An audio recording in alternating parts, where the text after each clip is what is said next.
Two of my favourite Switch games are The Binding of Isaac and Diablo 3. Imagine my joy when a new indie title I've been tracking for a while turns out to play like a delicious mishmash of these two with a sprinkling of the Brady Bunch spread in for good measure.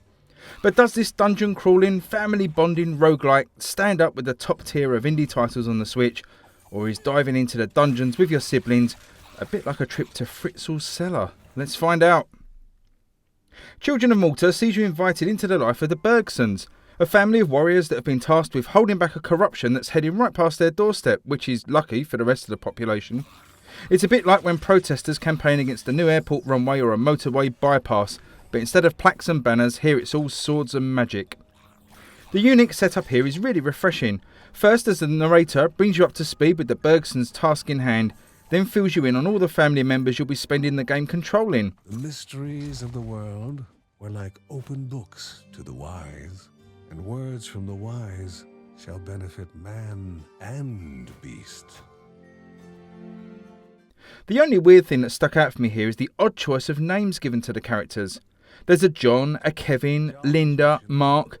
The family sounds like they've been uprooted from the West Midlands and relocated to a magical land far away. You start the game as John, a sword-wielding warrior and the father of the family. As you meet your maker for the first few times, the narrator will slowly reveal more backstory to your family dynamic. Eventually you'll join up with your daughter, and then the other family members are introduced with little snippets of story, and then they too become selectable for future dungeon runs. I quite enjoyed the narrator aspect and would happily have had him narrate more in the game during dungeon runs, a little bit like how Bastion works, but alas, despite appearing to head that way in the game's tutorial, he's only used sparingly throughout after that. Diving into a dungeon with your selected relation reveals the Diablo-style gameplay of Children of Morta as you hack, slash and shoot your way through mobs of evil dungeon dwellers. Unfortunately, there is a distinct lack of variety here as the next round of skeletons, spiders, bats and the corrupt infested monsters spawn, but combat is enjoyable enough to get its hooks in you. You attack in any direction with the right stick, with various unlockable skills being assigned to other buttons as you build up skill points over a number of runs. Although the controls for attacking are the same for each family member, their weapon variety really helps make each run feel distinct. John feels slow, but his powerful broadsword can wipe out creatures in a wide arc around him, whilst Kevin's dual daggers offer quick but limited range attacks. Ranged characters have their own quirks too, with Linda expelling stamina as she fires her bow whilst moving, although she can recover it if firing when stationary.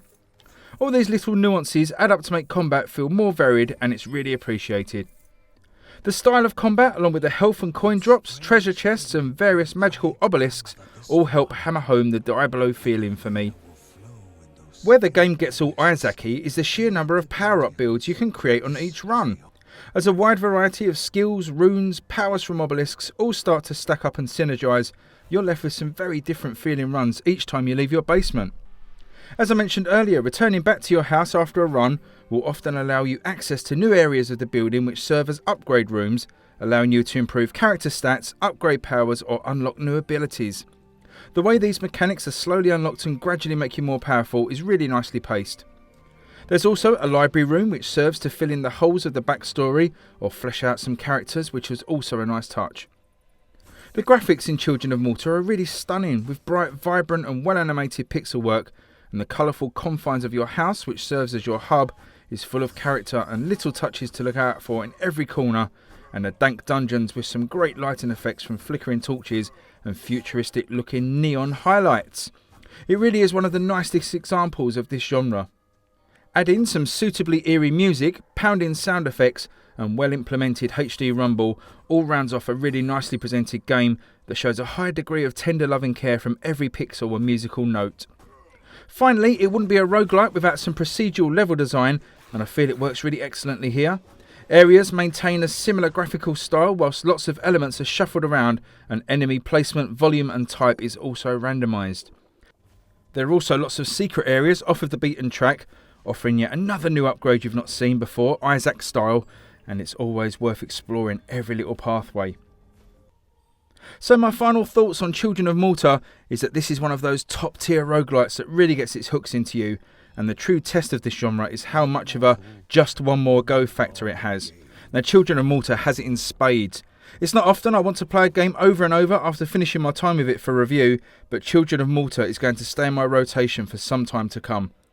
Whilst it does borrow some elements from Diablo 3, Binding of Isaac and even games like Hyper Light Drifter, it never feels like it's trying to ape anything else too hard and is very much its own style. Basing the story and characters around a single family is a lovely touch. I've not seen this done before, and it allowed you to both care for and want to explore each character. And though I didn't get to try it, I imagine a couple of these characters would work brilliantly together in the local co-op mode. I really like the way upgrading one character can impact the rest of the family, such as John giving every other family member more health once he'd reached a certain level himself. All of these little neat mechanics are cleverly done and are very welcome as something a little bit different for this sort of game. If you like the roguelite genre, then you simply have to get Children of Morta. Even fans of more traditional action RPGs like Diablo will also be well served here. With all that said, I'm going to be giving Children of Morta on the Nintendo Switch an excellent 8.5 out of 10. Thank you very much for watching this review. I hope you enjoyed it, and if you did, please drop me a like and a subscribe below. It'd be really appreciated. And all that's left to say is thanks again for watching, and I'll see you on the next video. Thanks everyone. Bye bye. Is what they share and how they look after each other.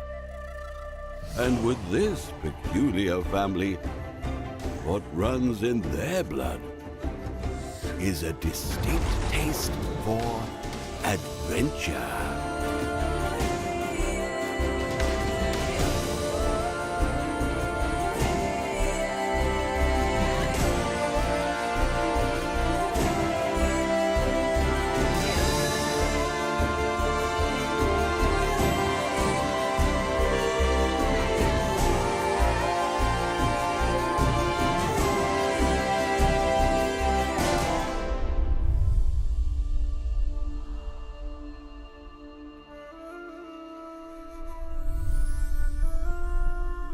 Children of Morta.